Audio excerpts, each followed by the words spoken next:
The awakening protocol. The return captain, Sarah Chen, stood at the docking bay of the Arkphonic vessel Stellar Harmony, her hybrid form casting an otherworldly silhouette against the ship's bioluminescent walls.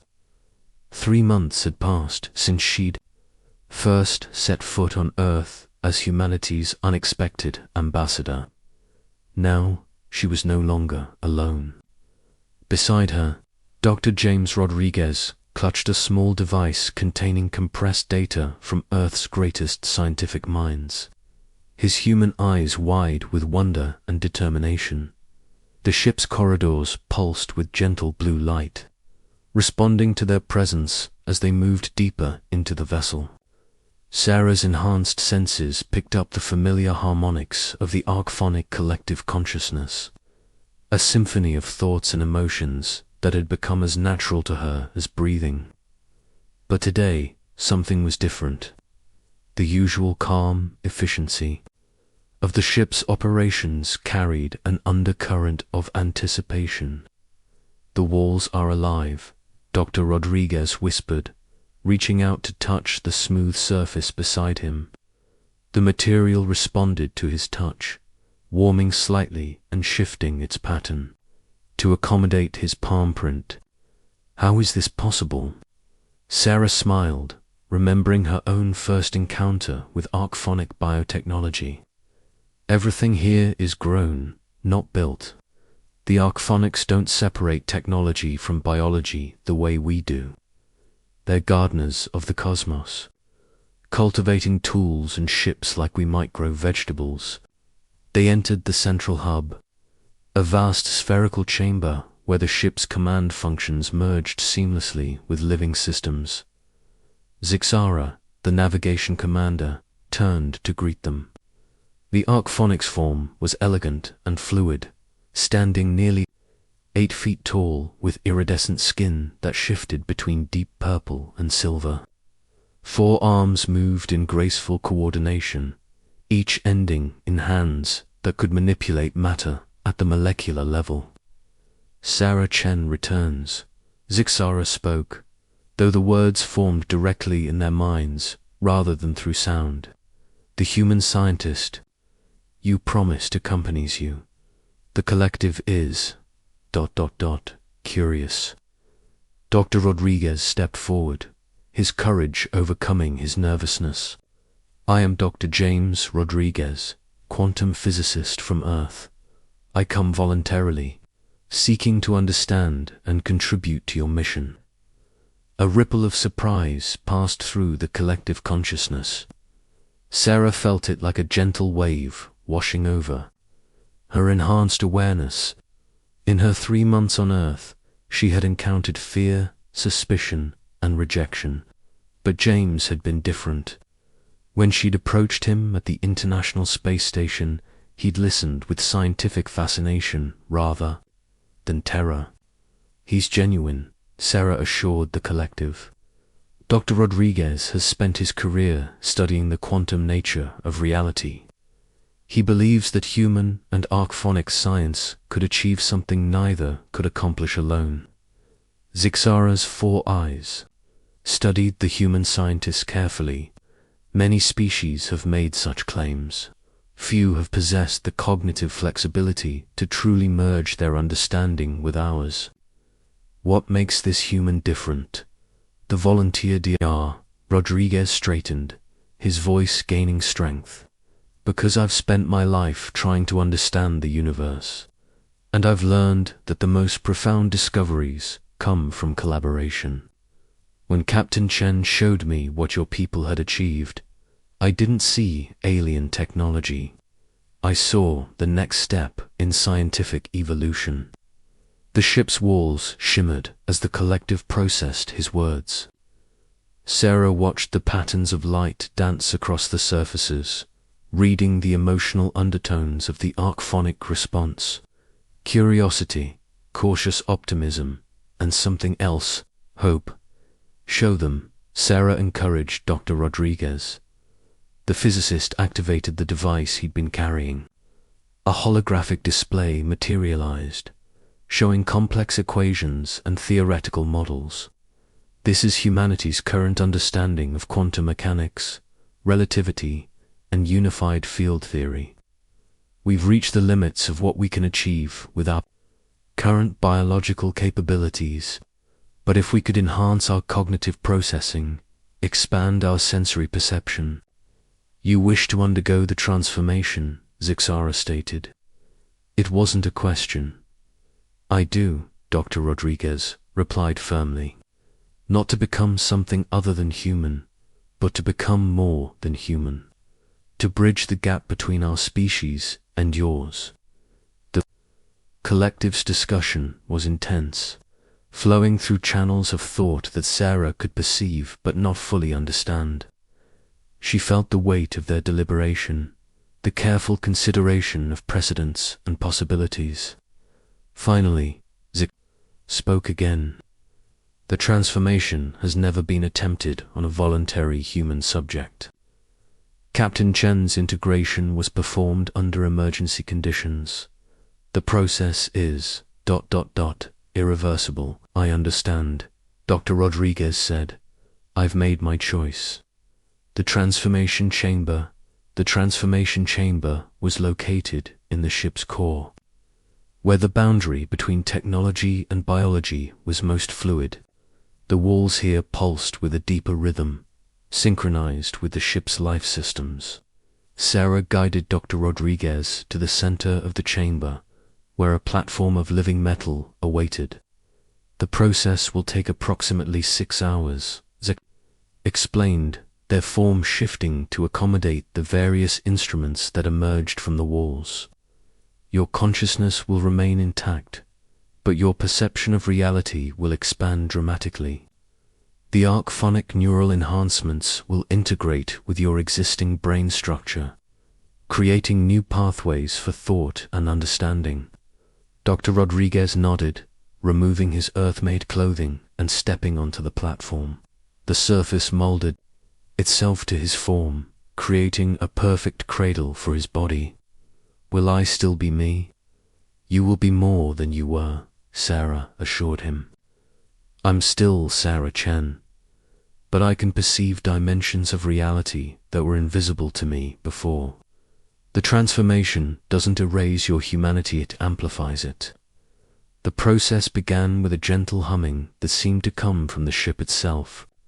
Filaments of biotechnology emerged from the platform, making contact with specific points along Dr. Rodriguez's nervous system.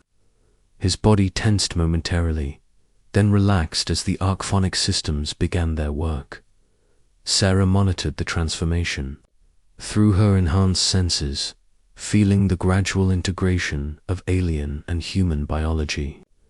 The process was more refined than her own emergency procedure had been, carefully calibrated to preserve the unique aspects of human cognition while expanding its capabilities. The revelation as Dr. Rodriguez underwent his transformation. Zik approached Sarah with news that would change everything. The collective has reached a decision regarding your species. There is something you must know about why we came to your solar system. Sarah's attention focused completely on the navigation commander. What do you mean, the Arkphonic expansion? Through the galaxy is not random exploration. We are fleeing something, a force that consumes entire star systems, leaving nothing but empty space in its wake. The Void Seekers have been pursuing us for millennia, and they are approaching this sector of space. The revelation hit Sarah like a physical blow. You're refugees. We are survivors, Zixara corrected. And we have learned that survival requires adaptation. The Void Seekers are drawn to large concentrations of technology and life. They feed on the energy of advanced civilizations. But they have never encountered a species like humanity. What makes us different? Your chaos, Zixara said, and Sarah could sense something like admiration in the collective's response. Most species follow predictable patterns of development. They create order, establish hierarchies, build static civilizations. But humans, ARE unpredictable. Your creativity, your tendency toward disorder and innovation, your ability to adapt rapidly, these traits make you nearly incomprehensible to the void seekers.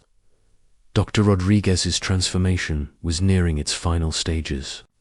His body had taken on a subtle luminescence, and Sarah could sense the new neural pathways forming in his brain. Soon, he would be able to perceive the quantum fluctuations that the Arkphonics used for faster-than-light communication. You want to use humanity as a weapon, Sarah realized. We want to form an alliance, Zixara replied. The Void Seekers have consumed 17 civilizations in this galaxy. They cannot be defeated through conventional means. But with human unpredictability combined with Arkphonic technology, we might find a way to stop them. The first hybrid scientist, Dr. Rodriguez's eyes opened, and Sarah immediately sensed the change in him. His perception had expanded beyond human limitations, allowing him to see the intricate patterns of energy that flowed through the ship's living systems. But more than that, she could feel his mind working at an accelerated pace, processing information, with both human intuition and Arkphonic precision. I can see it, he whispered, his voice carrying new harmonics. The quantum substrate underlying everything. It's beautiful. He sat up slowly, his enhanced nervous system adjusting to its new capabilities. The equations I've been working on for 20 years, Zai can see the solutions now. The unified field theory, the relationship between consciousness and quantum mechanics, it's all connected. Zixara observed the new hybrid with interest. Your transformation appears successful. How do you feel? Like I've been looking at the universe through a keyhole my entire life, and someone just opened the door. Dr. Rodriguez replied. He turned to Sarah, his eyes bright with new understanding. You were right. This isn't about losing our humanity, it's about fulfilling it. Sarah helped him to his feet, noting how naturally he moved despite his enhanced physiology. There's something else you need to know. The Arkphonics didn't come to Earth by accident.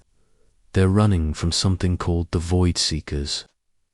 Dr. Rodriguez's expression grew serious as Zixara shared the full scope of the threat through their mental link. The Void Seekers were more than just aggressive aliens. They were a force of entropy made manifest, consuming the organized energy of entire civilizations to fuel their expansion across the galaxy. How long do we have? Dr. Rodriguez asked. Our deep space sensors detect the Void Seeker fleet approximately 18 months from your solar system, Zixara replied. They move slowly, consuming everything in their path. But once they arrive, they will not leave until every trace of life in this system has been absorbed. Dr. Rodriguez was quiet for a long moment, his enhanced mind processing the implications. We need to warn Earth. More than that, we need to prepare them. Human military technology won't be enough, but if we can create hybrid soldiers, hybrid scientists, hybrid strategists, a new kind of civilization, Sarah finished, one that combines the best of both species. The decision, the collective. Consciousness stirred with new energy as Dr. Rodriguez's ideas flowed through their shared awareness. His human perspective, enhanced by Arkphonic capabilities, offered solutions that neither species could have conceived alone. The Void Seekers track their prey through predictable energy signatures, he explained, his words forming simultaneously in multiple languages as the translation systems adapted to his hybrid nature. But what if we could create technology that operates on chaos theory principles?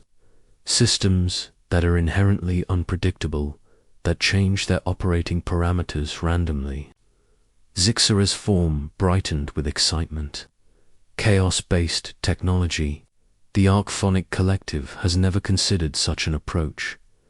Our nature tends toward harmony and order. That's exactly why you need us, Dr. Rodriguez said.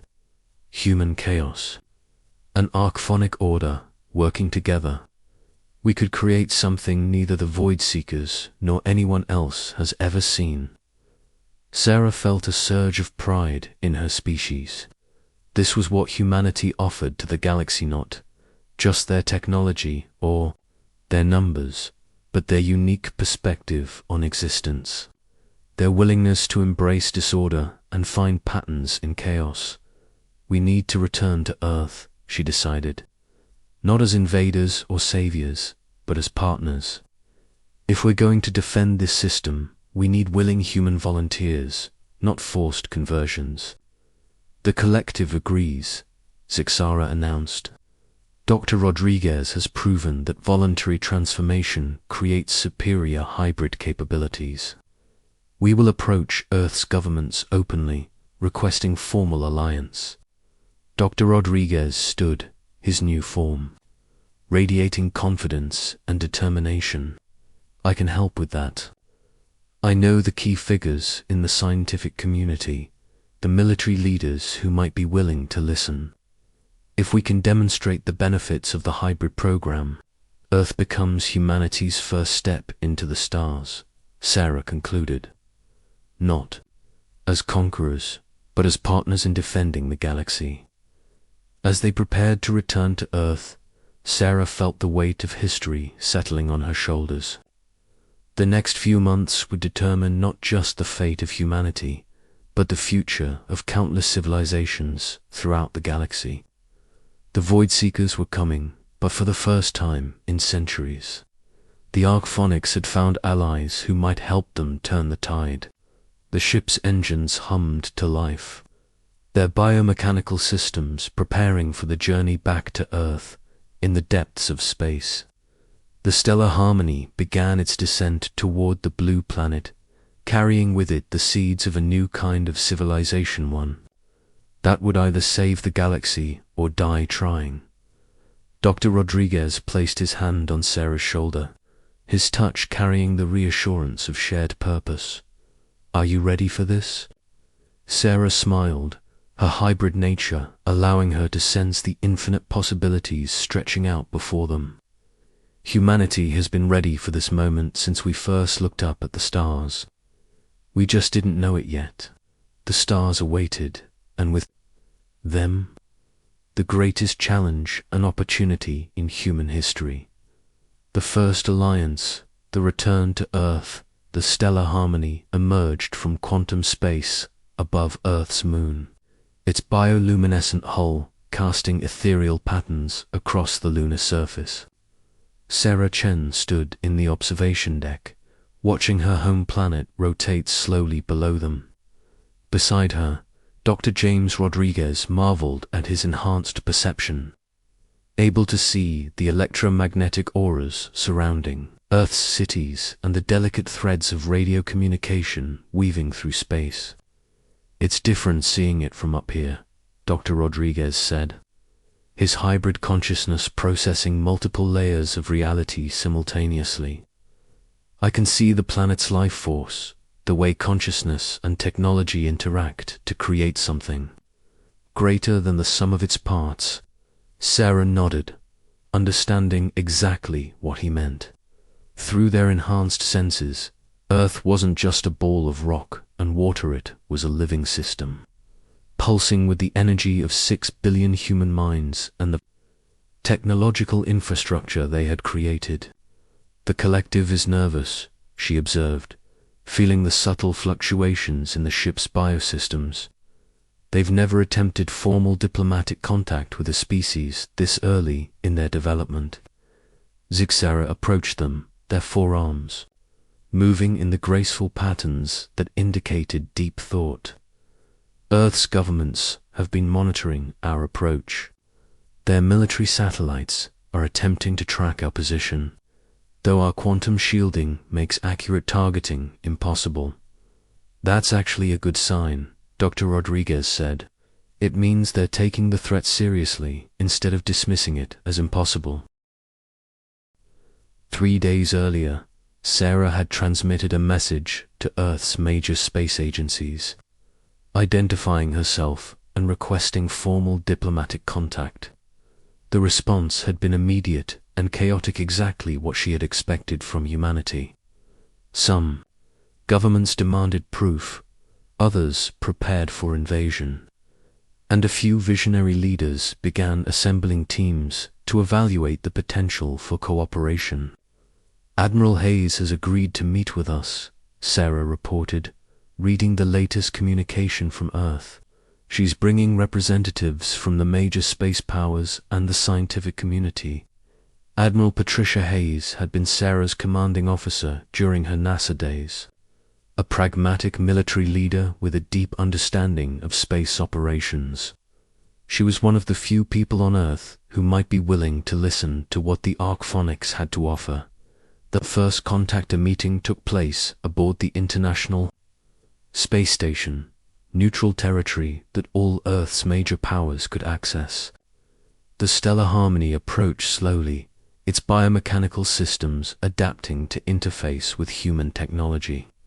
As the two vessels connected, Sarah felt the fundamental difference between human engineering and Arkphonic biotechnology. Admiral Hayes waited in the station's main conference module, flanked by representatives from NASA, ESA, Roscosmos, and the Chinese Space Agency. Her weathered face showed the strain of the past few days, but her eyes held the same sharp intelligence that had made her one of Earth's most respected military leaders.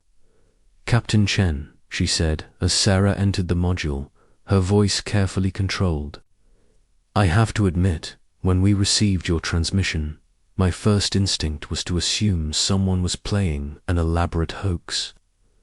Sarah smiled, her hybrid nature allowing her to sense the complex emotions in the room: fear, curiosity, hope, and determination all mingled together. "I understand your skepticism, Admiral. If someone had told me a year ago that I'd be standing here as a human-alien hybrid, I would have recommended psychological evaluation." Dr. Rodriguez entered behind her, his transformation immediately apparent to everyone in the room. His skin held a subtle luminescence, and his eyes seemed to contain depths that hadn't been there before. But he was still recognizably human, still the brilliant scientist who had published groundbreaking papers on quantum mechanics. "Dr. Rodriguez," Admiral Hayes said, her voice softening slightly, "when we learned you had volunteered for this transformation, there was considerable debate about your mental state." "I'm still me, Admiral," Dr. Rodriguez replied, his voice carrying harmonics that seemed to resonate in the minds of everyone present. "But I'm also more than I was before. I can perceive aspects of reality that were invisible to me as a purely human consciousness." He gestured, and the air in the conference room shimmered as he manipulated quantum fields directly. A holographic display materialized, showing complex mathematical equations that shifted and evolved in real time. "This is the unified field theory that I've been working on for 20 years. With my enhanced capabilities, I can see the solutions that were hidden from human perception." The demonstration, the Earth representatives watched in fascination as Dr. Rodriguez demonstrated his new abilities.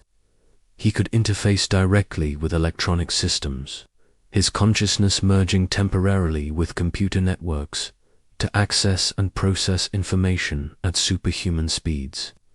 More importantly, he could explain complex Arkphonic concepts in terms that human minds could understand.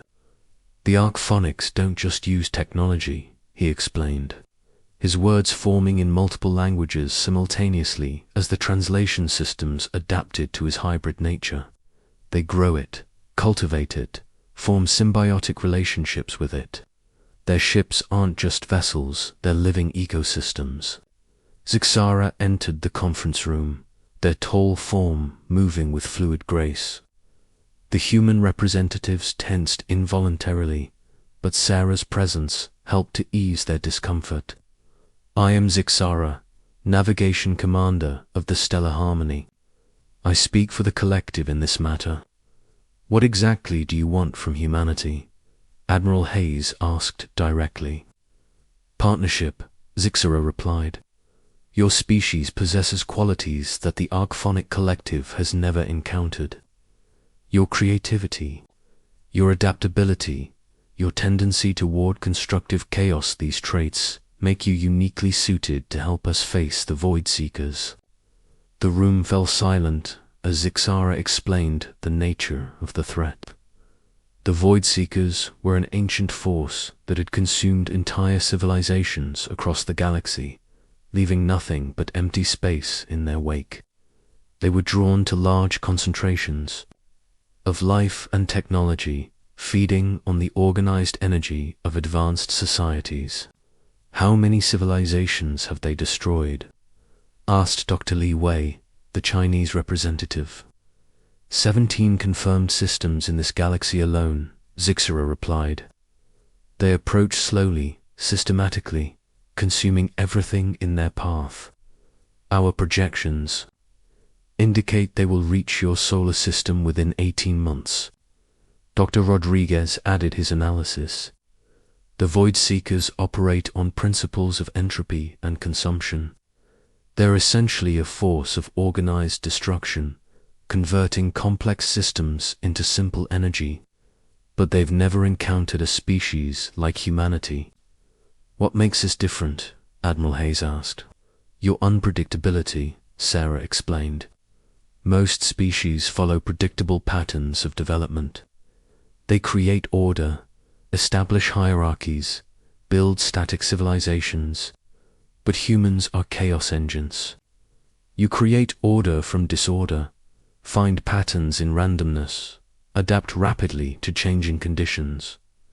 The proposal. Dr. Rodriguez activated his quantum interface, sharing his thoughts directly with the assembled representatives. I propose a joint research program. Select volunteers from Earth's scientific and military communities undergo the hybrid transformation.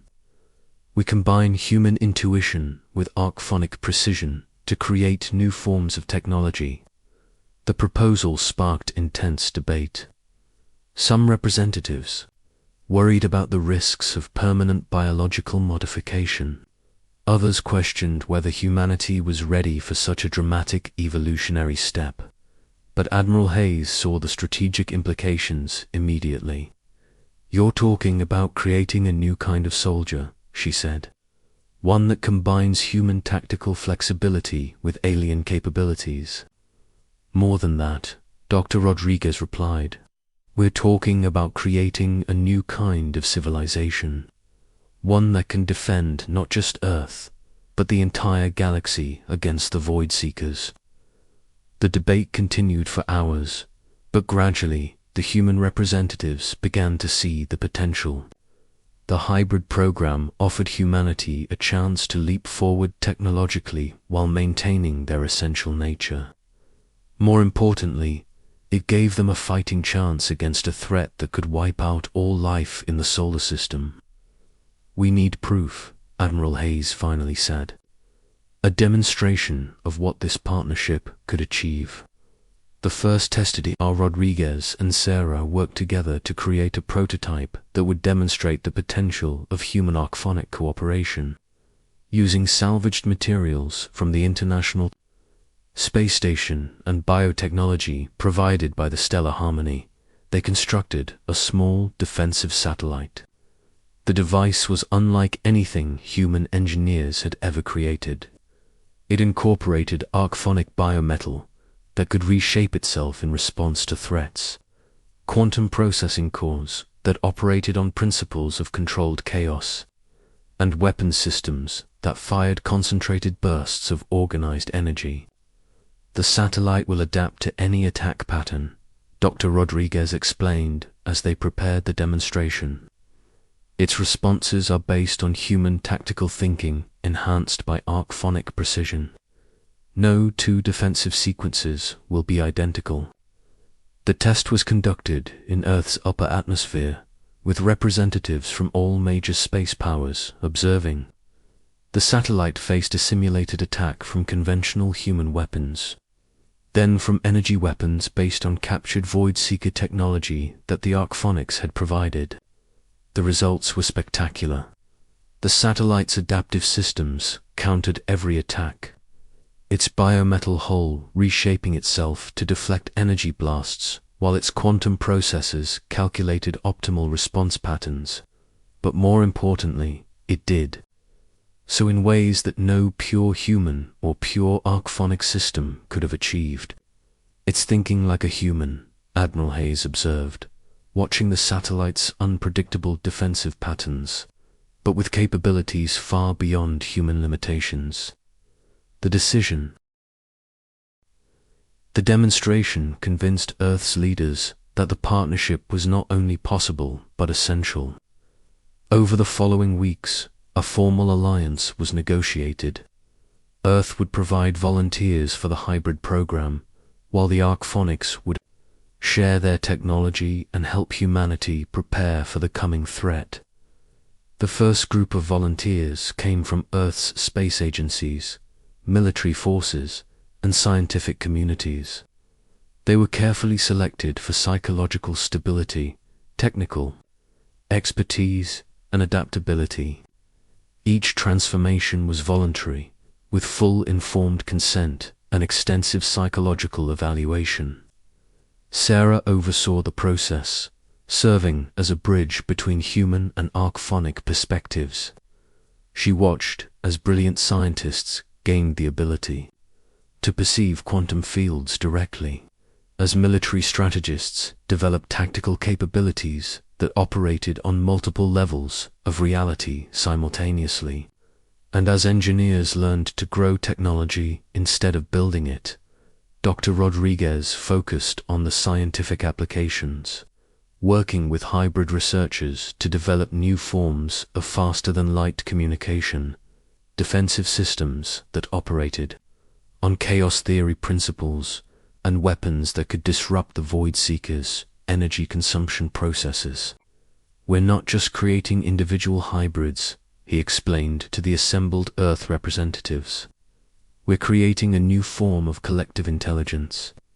Human creativity amplified by Arkphonic precision, individual initiative supported by group consciousness." The Void-Seekers arrive. The first Void-Seeker scouts appeared at the edge of the solar system 6 months ahead of schedule. Their ships were unlike anything in the known galaxy, dark vessels that seemed to absorb light and energy, leaving distortions in space-time that made them difficult to track or target. Admiral Hayes, now serving as Earth's military liaison to the Arkphonic Alliance, coordinated the response from the Joint Command Center on the Moon.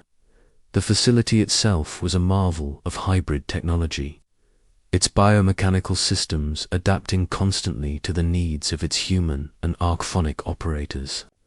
3 scout vessels detected beyond Neptune's orbit, reported Lieutenant Commander Sarah Park, one of the first military hybrids.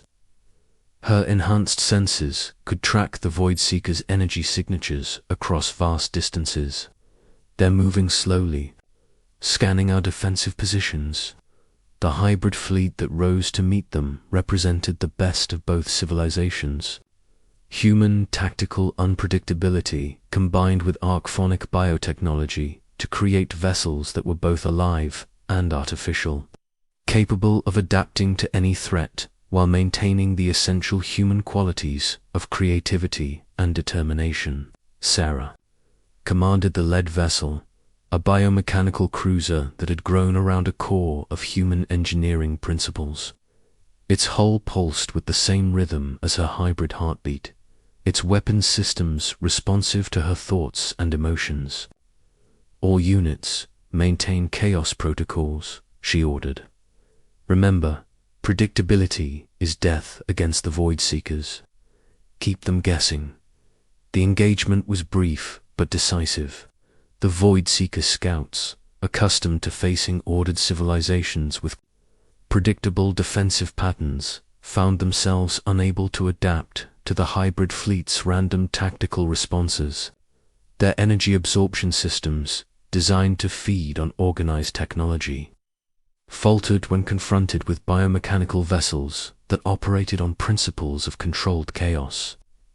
The new alliance, the victory over the Void Seeker Scouts, marked the beginning of a new era for humanity. Earth's governments formally joined the Arkphonic Collective, not as subordinates, but as equal partners in defending the galaxy against the entropic threat. Dr. Rodriguez established the first hybrid research institute on Earth, where human scientists and Arkphonic researchers worked together to develop new forms of technology. The facility itself was a living system, its biomechanical structure adapting to the needs of its inhabitants while maintaining the essential human qualities of creativity and individual initiative. "We're not losing our humanity," he explained. "Two concerned Earth leaders, we're expanding it. The hybrid program doesn't erase human nature, amplifies the best aspects of what makes us human." Sarah found herself serving as humanity's first ambassador to the Arkphonic Collective, her hybrid nature allowing her to bridge the gap between two very different forms of consciousness. She worked with Zixara to establish protocols for cooperation, ensuring that human chaotic tendencies complemented rather than conflicted with Arkphonic order. The transformation of Earth's space infrastructure proceeded rapidly. Biomechanical stations grew in orbit around the planet, their living systems capable of self-repair and adaptation. The moon became a hybrid fortress, its defensive systems combining human tactical thinking with Arkphonic precision. Most importantly, the hybrid program began to attract volunteers from across human society. Artists whose creativity was enhanced by Arkphonic perception, engineers who could grow technology instead of building it, teachers who could share knowledge directly through neural interfaces, and explorers who could survive in the vacuum of space without artificial protection. The stars await as the first wave of hybrid colonists departed for nearby star systems. Sarah stood once again in the observation deck of the Stellar Harmony. But now she wasn't alone. Hundreds of hybrid vessels accompanied them, each one a unique fusion of human creativity and Arkphonic precision. Dr. Rodriguez joined her, his form now barely distinguishable from the advanced hybrids who had undergone multiple enhancement cycles. "I never imagined it would happen so quickly," he said, watching the fleet spread out across the solar system. "Humanity doesn't do anything slowly," Sarah replied, her enhanced senses tracking the complex patterns of movement as the hybrid fleet prepared for interstellar travel. "We've been dreaming of the stars for centuries. Now we finally have the means to reach them." The Void Seekers' main fleet was still approaching, but now they would face something unprecedented in galactic history: a civilization that combined order and chaos, individual creativity and collective wisdom, human determination and alien precision. Zixara approached them, their form now modified to better interface with human consciousness. "The collective has reached a decision. Earth will serve as the primary base for hybrid development. Your species will lead the effort to establish new colonies throughout the galaxy." "Not just colonies," Dr. Rodriguez corrected. "New forms of civilization. Places where any species can undergo enhancement, where consciousness can evolve beyond the limitations of single-species thinking." Sarah nodded, feeling the weight of humanity's new responsibility. They were no longer just Earth's children. They were the galaxy's hope for survival against the forces of entropy and destruction. The stars beckoned, and humanity was finally ready to answer their call. Not as conquerors or refugees, but as partners in the greatest adventure in cosmic history. The age of human expansion had begun, and with it, the hope that consciousness and creativity could triumph over the void that sought to consume all life. In the depths of space, the Void Seeker's main fleet continued its approach. But now it faced something it had never encountered before: species that thrived on chaos, that found strength in unpredictability, and that refused to surrender. To the inevitable, the galaxy's long night was ending, and humanity's light was beginning to shine among the stars. The first chapter of Earth's galactic story was complete, but the greatest adventures still lay ahead. As the hybrid fleet dispersed across the cosmos, carrying with them the dreams and determination of two species united in purpose, the universe itself seemed to hold its breath in anticipation of what would come next. Humanity had taken its first step into the stars, and the galaxy would never be the same again.